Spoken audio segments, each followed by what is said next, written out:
What up everyone, it's your man XMan87 here, bringing you another top 10 video, and what I have for you today is my top 10 most disappointing Marvel Legends of 2023. Before we get into everything, if you could please leave a thumbs up, like rating on the video, it'll help show your support for my channel and I greatly appreciate it. Now I just want to start off and say that this is by no means the worst list, because if it was the worst list, then I'd have the likes of Aunt May, Dr. Spectrum, Karnak, figures like that. Now, some here would be on the worst list if I made one, and I'll let you know which ones they are, but some of these I actually liked. This is more for the characters that I liked but ended up not coming out as they should. They either lowered expectations, not executed properly, poor choices or engineering. Price is also factored in here a bit too. Just a slew of things you can think of that would lead into utter disappointment. Now with that said, let's get ready to count down! Kicking things off at the number 10 spot, Ronin the Accuser. I want to make this one thing clear. I like this figure. I mean, look at this thing. It's freaking beautiful. Gorgeous.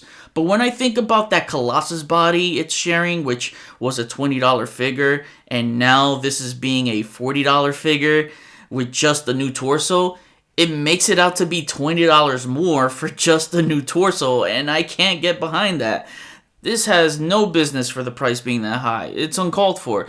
Besides the head, since new heads are always, automatic, is a new torso, skirt, and pauldrons worth $20 more? Not to me. It would be more justifiable if he had all hands, heads, and effects to go with his Cosmi Rod, but he doesn't. Just the Cosmi Rod, and that doesn't even have paint. Should have been $30 at the very least, as the offer is not really a deluxe with only one accessory, and the majority of parts shared from basic single-carded figures like the Colossus and Death's Head 2. If you got them for sale on Amazon, then hey, congrats, you win. Just judging it off its regular MSRP of $38.99. I love this figure, and it hurts me to put him on this list. Again, it's still a gorgeous figure with all his armored parts being shiny to sell the armor, and I'm still very appreciative that they made this classic version of him, and definitely beats paying the bath on the aftermarket. Just disappointed how Hasbro mismanaged the price on this. Number 9, Super Adaptoid. This is another one that hurts me to put on this list because I always wanted a Super Adaptoid figure, especially one of this size. Now, there's nothing wrong with the figure. It's from the 12-inch Marvel Legends line that Bobby Valla worked on, and it's using that Captain America body for a modern version. That line was $50 MSRP for those figures and included tons of accessories. This is a $70 figure with barely any accessories. The other problem I have in conjunction with the price is that it didn't come with his signature wings mimicking Wasp. It was doable, as that cap body it's on, you were able to unplug the star logo on his back to plug in the shield. With this, they did it in a way where it's fused in, so you're not able to do so. So it's like they never intended to do the wings. The wings would have really put it over for me. At $70, it should have had that and alternate hands. He could have had swappable forearms to put an entire Iron Man gauntlet and plug in blast effects. Just, trying to name some other things they could have done differently. Speaking of the forearm, I had to heat it up to pop it out just to have him hold the shield properly, because the way his gloves are shaped, the shield straps won't pull over. Other than that, again, a great sculpt with great details that brings out those 3 green shaders, a great scale, as I love how he towers over most figures. I do love that about the figure. Luckily for me, I scored a sale on this for $40, so it's not as painful, but I was disappointed with how it was offered for so much with little to no value in accessories. Number 8, Luke Cage. At this point, I don't think we'll ever get a proper Luke Cage done right. I like how most of this figure looks. I think the face is good, the physique is really well done, but they messed up on 2 big things for me. One is the shirt. What an eyesore to see how large of a cut there is right underneath the armpits. What shirt looks like that? None. It needed a right up the armpit being tucked in and tightly wrapped around that area. Then him not having an ab crunch really holds him back in articulation. He has the ball jointed waist, which is not a problem if he had the ab crunch on top of it to get more range. I don't understand why no ab crunch. They have it on all their other figures, and Clearly had enough room to do so. The shirt wouldn't even hinder the ab crunch range as it's pretty pliable. No alt head either. I'm sure he'll look cool next to a classic Iron Fist when they bring him in, but this is still a bummer. Man, I hope they treat you right next time, Luke. A not so sweet Christmas. Number 7, Emma Frost. The design team's poor performance crumbles in utter disappointment here. It shows with key parts not cooperating in conjunction with articulation and aesthetics. The upper body is completely hindered, therefore not making her a fun figure. Reminds me of the horrible anorexic waist they used to use on their females back in the dark days with their first ever Emma Frost. Coincidentally, the Astonishing X-Men version too. Hey, there are good things to point out too, like her comic accurate head from Cassidy's art. I pulled up panels in my review to show reference. I like her aesthetics, and the legs came out nicely toned. They really needed to give her a soft goods cape to key into the corset and double jointed arms to capture her elegant poses. As someone who was beyond ecstatic in looking forward to their next attempt at trying to complete this team with some do-overs, the disappointment in this made me lose some of the enthusiasm I had in completing one of my dream teams of the Astonishing X-Men. Number 6, Random. This is another one that hurts. This is one of the biggest balls to ever be dropped because this character had the potential to be one of the greatest Marvel Legends ever made. Unfortunately, Hasbro's kit bashing technique here made this an utter failure by not staying true to the 90s source material.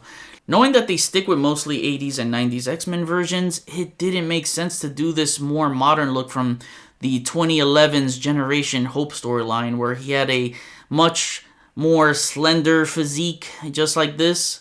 I could appreciate it if it was a standalone figure in a Generation Hope wave because then they are going off that look, but not in a box set where it's 90s characters in a 90s themed box set. I had such a huge attachment to the Toy Biz 90s vintage figure, and Hasbro just butchered my boy here, man. I wanted that big stylized physique with the over-exaggerated upper body and calves. I'll just refer you to my X-Men 5-pack review of this figure as I laid out everything there with pics so you can see. The Hercules body was just not it. This is just not the way we wanted to see Random done in the line. The only course correction is if they make it up and do him the right way as a BAF or an oversized deluxe. There's still hope, but I'm not relying on Hasbro to come through. Number 5, X-Men 97 Magneto. At this point, I'm convinced that we'll never get the definitive 90s Magneto in Marvel Legends. You know, the one where he was built like a linebacker in Jim Lee's art? We are just going to get this starving looking Magneto that's making me starve just by looking at him. His physique is so scrawny and all wrong, even basing off how he looks in the X-Men 97 animated series. They still got the physique wrong. They wasted pinless resources to retool from his old sculpt as he still has those boots and gloves. By the way, I gave him the purple gloves from the AOA Magneto. Looks better than the red. I prefer matching gloves. His arms are so long and lanky, they are anatomically incorrect. Like the final swing SpiderMan, you gotta pose him to hide it. The one thing I do like is they keyed in the chest armor into the sculpt with the cape attached to it. That was pretty neat. And also the head sculpt I think is much better than the Family 3-pack. I know some people have a problem with it.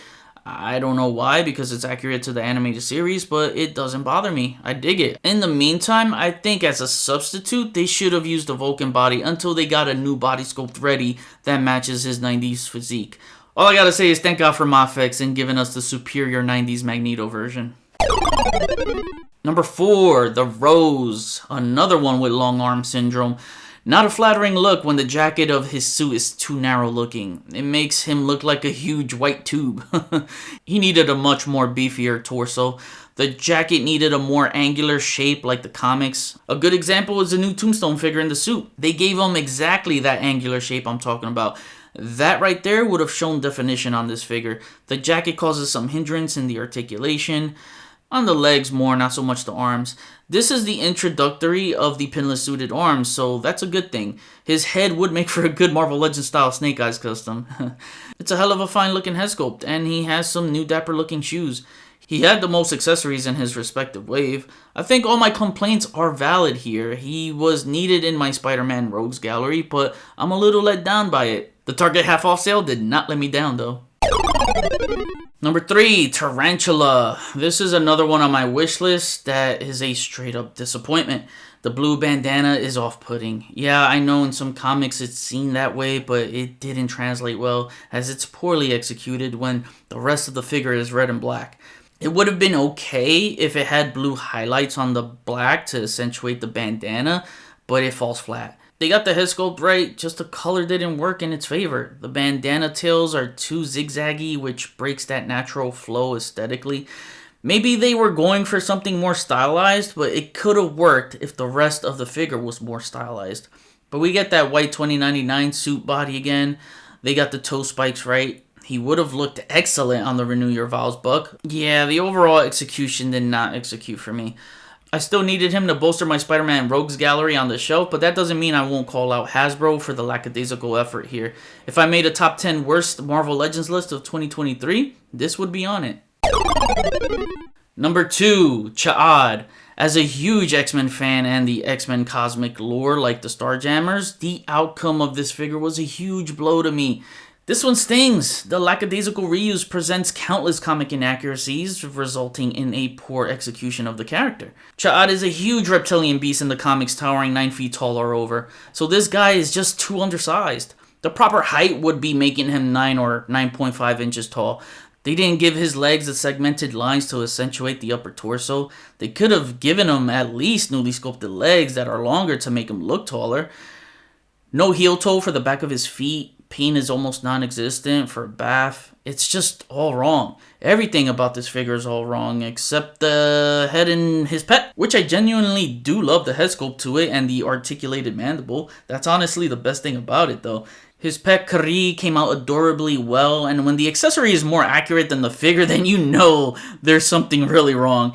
This was the lowest rated score I ever gave a bath. This would be one I would put on the worst Legends list of 2023. When you fail that much to capture comic accuracies, it doesn't deserve to be on the good list. I can only hope for an all-new sculpt that's accurate to the character if they ever do a Starjammers 5-pack or something. This is one that needs to be rectified. And at the number 1 spot, we have the Spider-Man from Spider-Man 2 PS5.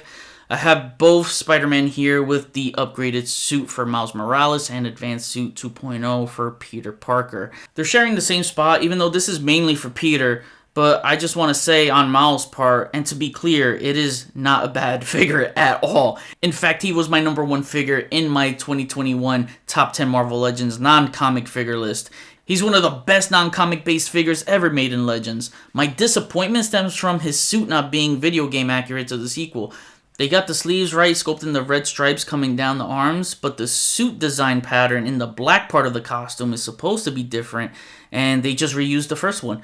Then Spider-Cat doesn't have the spider mask, which really bummed me out because I wanted an accurate Spider-Cat. You are failing! But that's it. The main one here is the Advanced Suit 2.0. Again, I just don't know how they dropped the ball again on this one. Man, the Amber Heard shitted the bed on this one because he's supposed to have sculpted aesthetics and they just painted over it. Where's the aesthetics? He's supposed to have the aesthetics, Hasbro. If you know anything about this advanced suit, you know that it tells a story. The white pieces are carbon fiber, the blue and reds, they all have some sort of storytelling for how his suit functions in combat. Not just combat, but traversal and every other aspect of performance.